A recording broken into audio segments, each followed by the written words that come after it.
Bonjour à toutes et à tous et bienvenue dans ce nouvel édito politique sur l'actualité de l'Assemblée nationale. Cette semaine, je vous parle de la loi énergie-climat, la nouvelle loi portée par De Rugy pour les objectifs français en matière climatique et énergétique pour les années à venir.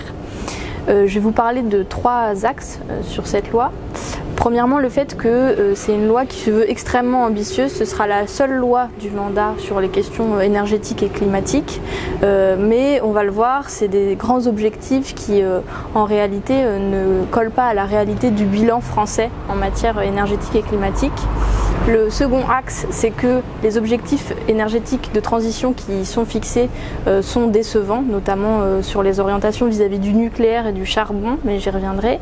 Et puis le troisième axe, c'est le fait que c'est encore une loi qui se fait plutôt au détriment des gens et de leurs besoins énergétiques et au bénéfice du marché et de la libéralisation du marché de l'énergie qui est pourtant un marché extrêmement sensible, comme vous le savez.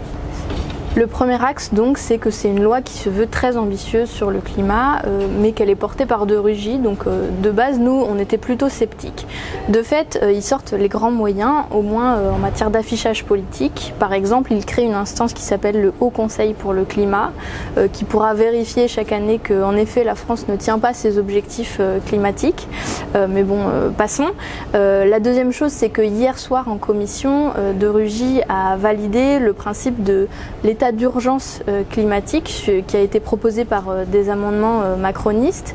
Là encore, on était plutôt surpris parce que Mathilde Panot, pour notre groupe parlementaire, l'avait proposé il y a de ça 2 mois lors d'une séance de questions au gouvernement et que De Rugy nous avait rionné en disant que les grandes déclarations ne servaient à rien mais qu'ils étaient dans les actes. Bon, finalement, il se rallie à notre proposition et on en est plutôt content. Mais ce qu'on craint, c'est que ces grands objectifs ne correspondent pas à la réalité des choix énergétiques qui vont être faits.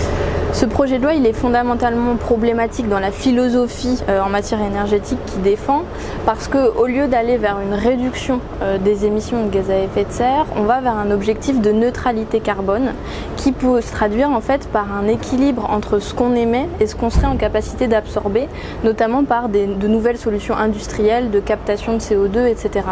Et donc au lieu de se fixer uniquement un objectif de réduction de nos émissions, on se fixe un objectif d'équilibre entre ce qu'on émet et ce qu'on produit. Et donc c'est moins ambitieux finalement que les objectifs précédents qu'on se fixait. Là, l'objectif c'est neutralité carbone en 2050 avec un facteur 6 de réduction des émissions de gaz à effet de serre. Mais surtout des objectifs, c'est bien, mais ça m'amène à mon deuxième point. Les choix énergétiques qui sont faits par ce gouvernement dans ce projet de loi sont, selon nous, de mauvais choix en matière de transition. La première chose, c'est au niveau du nucléaire. Il fixe à 2035, donc 10 ans plus tard que ce qui était prévu initialement, en 2025. Donc il fixe à 2035 l'objectif de 50% de nucléaire dans notre production énergétique. Aujourd'hui, on est à 70% et donc il recule encore cet objectif de la part du nucléaire de 10 ans. Ça, c'est un premier recul majeur. Le deuxième point en matière de choix énergétique, c'est sur les centrales à charbon. Vous le savez peut-être, mais pendant sa campagne, Macron s'était engagé à fermer toutes les centrales à charbon d'ici 2022, donc d'ici la fin de son mandat.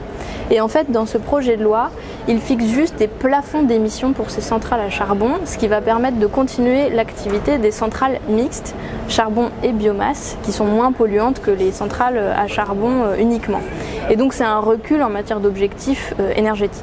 Le troisième point problématique dans cette loi, c'est la libéralisation du marché de l'énergie qui est induite dans les grandes directions qui sont prises, et notamment au niveau du marché du gaz. Le gouvernement macroniste avait déjà décidé d'une augmentation des tarifs de l'énergie au 1er juin, ce qui augmente la facture de 85 € en moyenne pour un ménage français. Mais là, dans ce projet de loi, ils persistent et ils signent, et notamment, ils mettent fin aux tarifs régulés de l'énergie, gérés notamment par Engie. Cette suppression des tarifs réglementés de l'énergie, c'est une injonction en fait de l'Union européenne que le gouvernement Macron avait déjà essayé de faire passer dans la loi Pacte, et le Conseil constitutionnel avait censuré cette disposition qui n'était donc pas passée. Mais là, ils la remettent dans cette loi pour que le marché du gaz soit entièrement libéralisé et que d'autres fournisseurs puissent faire concurrence à Engie. In fine, cette logique, elle conduit à une augmentation des tarifs de l'énergie et donc elle est défavorable aux consommateurs. C'est pour ça que nous, on s'y oppose et c'est pour ça qu'on va s'opposer à ce projet de loi. Donc voilà, ça vous donne quelques angles sur lesquels on va se battre et on va notamment le faire la semaine prochaine dans l'hémicycle. Cette semaine, c'était la bataille en commission. Je vous invite à suivre ces débats, je vous invite à partager cette vidéo et à vous abonner à la page Facebook de Canal Phi pour voir les autres éditos politiques.